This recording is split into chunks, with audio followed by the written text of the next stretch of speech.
શું તમારું પણ મન કદી પૂછે છે, શું ભગવાન સાચે જોઈ રહ્યા છે? આજના સમયમાં જ્યારે સારા લોકો પણ મુશ્કેલીઓમાંથી પસાર થાય છે, જ્યારે ઈમાનદારીના રસ્તે ચાલનારને પણ જીવનમાં પછડાટ પડે છે, ત્યારે મનમાં એક મોટો પ્રશ્ન ઊભો થાય છે: શું સારા કર્મોનું સાચું ફળ મળે છે કે નહીં? આ વિડિયોમાં આપણે જાણશું એક એવી જીવંત અને પ્રાચીન વાર્તા, જે નમ્રતા, શ્રદ્ધા અને સદાચારનો સાચો અર્થ સમજાવે છે. એ વાર્તા છે એવા ભક્તની જેણે બધું ગુમાવ્યું પણ ઈમાન અને ભક્તિ ન ગુમાવ્યા. જેમ જેમ વાર્તા આગળ વધશે, તમે પણ અનુભવશો કે ભગવાન ધીરજ લે છે, પણ ન્યાય જરૂર આપે છે. અને અંતે સાબિત થશે કે કર્મ ક્યારે ખાલી નથી જતું. જો તમે પણ જીવનમાં કંઈક મોટું ગુમાવ્યું હોય, પણ આશા રાખી છે, તો આ વાર્તા તમારા માટે છે. વિડિયો અંત સુધી જુઓ, કારણ કે આ માત્ર વાર્તા નથી, એ છે જીવંત ઉપદેશ. અને હા મિત્રો, જો તમારા દિલને આ માહિતી સ્પર્શે જાય તો વિડિયો લાઈક કરો, તમારા મિત્રો અને પરિવાર સાથે શેર કરો, અને આવા જ હૃદયસ્પર્શી વિડિયો માટે ચેનલને સબસ્ક્રાઇબ કરવાનું ભૂલતા નહીં. તમારી એક લાઇક અને સબસ્ક્રિપ્શન અમને પ્રેરણા આપે છે વધુ સુંદર અને આશાજનક વાર્તાઓ લાવવાની.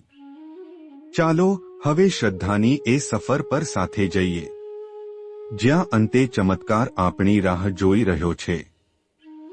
ચાલો આજે આપણે એક એવી પ્રાચીન અને હૃદયસ્પર્શી વાર્તા સાંભળીએ, જે આપણને શીખવશે કે શ્રદ્ધા, સદાચાર અને સારા કર્મોનો માર્ગ ધીરજ માંગે છે, પણ અંતે વિજય જ લાવે છે. એક સમયની વાત છે, જ્યારે એક નાનું ગામ હતું, હરિવિલાસપુર. એ ગામમાં રહેતો હતો રામદાસ, સીધો સાદો, પરિશ્રમથી જીવન જીવતો ભક્તિપર પુરુષ. રામદાસ રોજ સવારે ઉઠીને પ્રથમ ભગવાન શ્રીકૃષ્ણને નમસ્કાર કરતો અને પછી પોતાના નાના કામમાં લાગી પડતો. એનું જીવન ધનવાન નહોતું, પણ સંતોષથી ભરેલું હતું. જે થતું એમાં ખુશ રહેતો. એ માત્ર પોતાની જ નહીં, પણ ગામની ભલાઈ માટે જીવતો. કોઈને રોટલો જોઈતો હોય તો પોતાનું ભોજન વહેંચી લેતો. કોઈ બીમાર હોય તો દવાઓ માટે દોડી જતો. ગામના બાળકોના માટે એ રામકાકા હતા, વૃદ્ધોના માટે આશરો અને યુવાઓ માટે પ્રેરણા. પણ છતાં ભગવાને એના માટે એક મોટી કસોટી તૈયાર કરી હતી. એક રાત્રે અચાનક રામદાસના ઘરમાં આગ લાગી ગઈ. કોઈ સમજી શકે એ પહેલા બધું ભસ્મ થઈ ગયું. ઘર, દુકાન, ઘરેણાં, સહારો, બધું. ગામના લોકો એ હાદસાથી હચમચી ગયા. એવો ભલો માણસ અને એને આ દુઃખ. ભગવાનને શરમ ન આવે. ઘણાએ તો તેને કહ્યું, હવે તું પણ દુનિયાની જેમ થઈ જા, ભક્તિ અને ભલાઈને છોડ. પણ રામદાસ શાંત હતો. આંખોમાં એક બૂંદ પણ નહીં. એણે માત્ર એક જ વાત કહી, ભગવાનનો પણ કદાચ આમાં કોઈ આશય હશે. મારે મારું કર્મ કરવાનું છે, બીજું બધું એના હાથમાં છે. શ્રીકૃષ્ણ ભગવદ્ ગીતામાં કહે છે, અધ્યાય 2, શ્લોક 56 દુઃખમાં જે ઉદ્વિગ્ન ન થાય અને સુખમાં જે આકર્ષિત ન થાય, જે રાગ, ભય અને ક્રોધથી મુક્ત હોય, એવો મનુષ્ય જ સ્થિતપ્રજ્ઞ કહેવાય છે. રામદાસ એ ઉપદેશને પોતાના જીવનમાં ઉતારી ચૂક્યો હતો. દુઃખની ક્ષણોમાં પણ એ સ્થિર રહ્યો, હંમેશા કર્મ કરતા રહેવા પર વિશ્વાસ રાખ્યો. ઘણા મહિના પછી રામદાસે ગામની બહાર એક ઊંચી ટેકરી પર માટી અને લાકડા વડે નાના આશ્રમ જેવી જગ્યા બનાવી. કોઈએ કહ્યું, ત્યાં કાંઈ ઉગતું નથી, તો કોઈએ હસીને કહ્યું, એક માણસ શું કરે? પણ રામદાસે એ જગ્યા પવિત્ર બનાવી. રોજ સવારે ભગવાનની મૂર્તિ સામે દીવો બળે, આરતી થાય, પ્રસાદ વિતરણ થાય. ધીમે ધીમે ગામના લોકો ત્યાં ભક્તિ માટે આવવા લાગ્યા. એ હવે માત્ર એક જગ્યા નહોતી, એ બનેલું હતું એક શાંતિ સ્થાન. એક વર્ષ ખૂબ ભારે વરસાદ પડ્યો. ગામની નદી છલકાઈ ગઈ. પાણી ઘરોમાં ઘૂસી ગયા. લોકો ઘરમાં ફસાઈ ગયા. ખોરાક મળતો નહોતો, દર્દીઓ માટે સારવાર નહોતી. પણ રામદાસ જે ટેકરી પર રહ્યો, એ પૂરના જળથી બચી ગઈ હતી. એ જગ્યા હવે ગામ માટે આશરો બની. રામદાસે પોતાનું નાનકડું ઘર લોકો માટે ખોલી દીધું. પોતાનું અનાજ વહેંચી દીધું. બીમાર વ્યક્તિઓને પોતાની સાથે રાખીને સેવા કરી. એક વૃદ્ધએ હાથ જોડીને કહ્યું, જય શ્રી કૃષ્ણ. આજે જો રામદાસ ન હોત તો અમે બધું ગુમાવી દીધું હોત. એ વખતે ગામના વડા પણ આવ્યા અને કહ્યું, ભાઈઓ બહેનો, આજે આપણે જાણી ગયા કે સાચા ભક્તનું કર્મ ક્યારે ખાલી નથી જતું. ભાગવદ ગીતામાં શ્રીકૃષ્ણ સ્પષ્ટ કરે છે, અધ્યાય 6, શ્લોક 40 હે તાત, જે ભલા કર્મ કરે છે તેનો ક્યારેય નાશ થતો નથી. રામદાસે એ સમજી લીધું હતું. માટે તેણે દુનિયાનું અપમાન, ગુમાવટ કે પ્રશ્નોને મહત્વ આપ્યું નહીં. એને ખબર હતી ભગવાન અવશ્ય કોઈ માર્ગ બનાવશે. આ ઘડીએ એક યુવાન હરિ, જે સદાય ભગવાનમાં શંકા ધરાવતો, રામદાસના જીવનથી પ્રભાવિત થયો. એક દિવસ તેણે પૂછ્યું, રામદાસ કાકા, તમે ક્યારેય ઠંડા કેમ પડ્યા નહીં? બધું ગુમાવ્યું છતાં ભક્તિ કેમ ટકી રહી? રામદાસ હળવી સ્મિત સાથે બોલ્યા, હરિ, જેમ પથ્થરમાંથી શિવલિંગ બહાર આવે છે, તેમ જીવનમાં દુઃખો આપણી અંદર રહેલી ભક્તિ અને ધૈર્યને બહાર લાવે છે. ભગવાન આપણું બધું જોવે છે, પણ એ જવાબ શાંતિથી આપે છે, સમયસર, યોગ્ય રીતે. શ્રીમદ ભગવદ્ ગીતામાં અંતે શ્રીકૃષ્ણ કહે છે, અધ્યાય 18, શ્લોક 66, માં તમારા બધા ધર્મોને છોડીને માત્ર મારા શરણે આવો. હું તને બધા પાપોથી મુક્ત કરીશ. શોક ન કર. આ વચન પર રામદાસને અવિચલ શ્રદ્ધા હતી. અને અંતે એ શ્રદ્ધાનું ફળ આખા ગામને મળ્યું. તમારા કર્મ પર વિશ્વાસ રાખો. મિત્રો, આ વાર્તાથી આપણે શીખીએ છીએ કે પરિસ્થિતિ કેટલી પણ કઠિન કેમ ન હોય, જો આપણે સત્ય અને ભક્તિનો માર્ગ નહીં હોડીએ તો ભગવાન અવશ્ય મદદ કરે છે.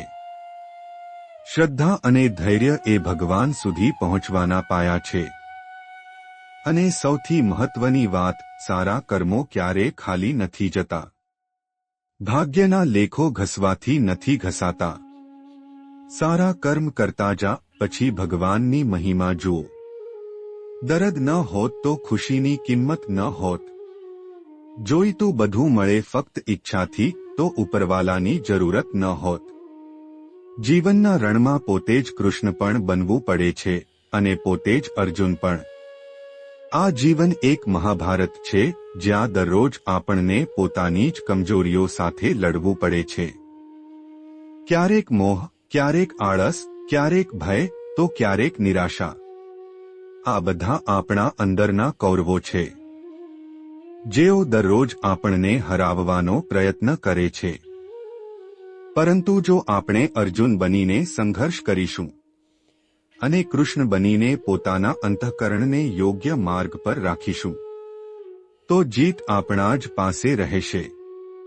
યાદ રાખજો, સફળતા મેળવવા માટે એકલા જ આગળ વધવું પડે છે.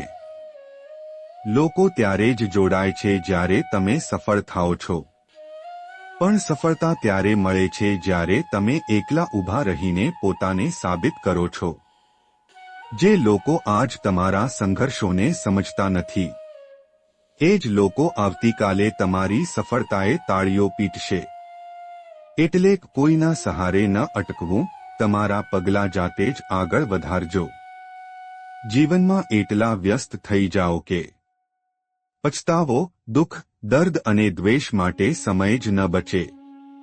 અથવા તો કામ વગરની ચિંતાઓ, ગઈકાલનો પસ્તાવો અને આવતીકાલનો ડર. આ બધું વ્યર્થ છે. જે ચાલી ગયું તે બદલાઈ શકતું નથી, અને જે આવવાનું છે તે અટકાવી શકાતું નથી. પણ આજનો દિવસ તમારા હાથમાં છે, તો એને એ રીતે જીવો કે આવતીકાલ પણ તમારી ઉપર ગૌરવ કરે. યાદ રાખજો, જીવનમાં ખાલી વ્યક્તિ જ સૌથી વધુ દુઃખી હોય છે. જેને કરવા માટે કંઈ નથી, જેને કોઈ લક્ષ્ય નથી અને જેની કોઈ દિશા નથી, એ જ સૌથી વધુ દુઃખી હોય છે. વ્યસ્ત રહો તમારા સ્વપ્નોમાં, તમારા લક્ષ્યમાં, તમારી પ્રગતિમાં. પોતાને એટલા જોડો કે તમને ફરિયાદ કરવાનો પણ સમય ન રહે. જો તમે શીખવા માંગો તો તમારી દરેક ભૂલ તમને પાઠ આપે છે. ભૂલ સૌ કરે છે, પણ કેટલાક લોકો તેમાંથી શીખીને આગળ વધે છે અને કેટલાક લોકો તેમાં જ અટવાઈ જાય છે. દરેક ઠોકરને શિખામણ બનાવી લીધા પછી કોઈ પણ નિષ્ફળતા તમને રોકી શકતી નથી. દરેક દિવસની શરૂઆત આશાઓ સાથે કરો અને અંત કરો સપનાઓ સાથે. કોઈ પણ દિવસ વ્યર્થ ન જવા દો. દરેક દિવસને એવી રીતે જીવો કે જ્યારે રાત્રે સૂવા જાઓ ત્યારે લાગે કે આજે કંઈ નવું શીખ્યું. દરેક સવાર તમારા અંદર નવી ઉર્જા અને દરેક રાત્રે જાતને અગાઉ કરતાં વધુ સારું પાવો. કોઈ ફરક પડતો નથી કે પરિસ્થિતિ કેટલી કઠિન છે, આવતીકાલ તેને સુધારવાનો નવો અવસર લઈને આવશે. સમય બદલાય છે, પરિસ્થિતિઓ બદલાય છે, અને સૌથી વધુ તો એ વ્યક્તિ બદલાય છે જે પોતાને બદલવાનું જાણે છે. આજે મુશ્કેલી છે તો આવતીકાલે રાહત પણ આવશે. ફક્ત ચાલતા રહો, અટકો નહીં. જો તમને વિચારવાની આદત છે તો આજના વિષયમાં વિચાર કરો. જો તમે પ્રયાસ કરવા માંગો છો તો પોતાને ઉપર ઉઠાવવાનો પ્રયત્ન કરો. તમે જે પણ કરો એને ભવિષ્યની ચિંતા સાથે નહીં, પણ તમારા આજને સંવારવા માટે કરો. જે લોકો આજે મહેનત કરે છે તેમનું આવતીકાલે પોતે જ બહેતર બનતું હોય છે. જોવાનું શીખો, આગળ વધવાનું શીખો. નાની વિચારધારા, નાના લક્ષ્યો અને નાની વાતો કરનારાઓ સાથે ન જોડાઓ. મોટું વિચારો, મોટું કરો. કારણ કે જેટલું મોટું વિચારો છો એટલું મોટું તમે હાસિલ પણ કરો છો. જો તમને આ વાર્તા ગમી હોય તો કૃપા કરીને લાઈક કરો, કમેન્ટ કરો અને તમારા મિત્રો તથા પરિવારજનો સાથે શેર કરો. અને આવા જ શ્રીકૃષ્ણના ઉપદેશોથી ભરેલા પ્રેરણાદાયક વિડીયો માટે અમારી ચેનલને સબસ્ક્રાઇબ કરવાનું ભૂલતા નહીં. યાદ રાખો, ભગવાન ધીરજ લે છે પણ ભૂલતા નથી. તમારો સાચો ભક્તિભાવ અને સારા કર્મો એક દિવસ જરૂર ફળ આપશે. મારો આખો વિડીયો જોવા માટે તમારો ખૂબ ખૂબ આભાર. જય શ્રી કૃષ્ણ.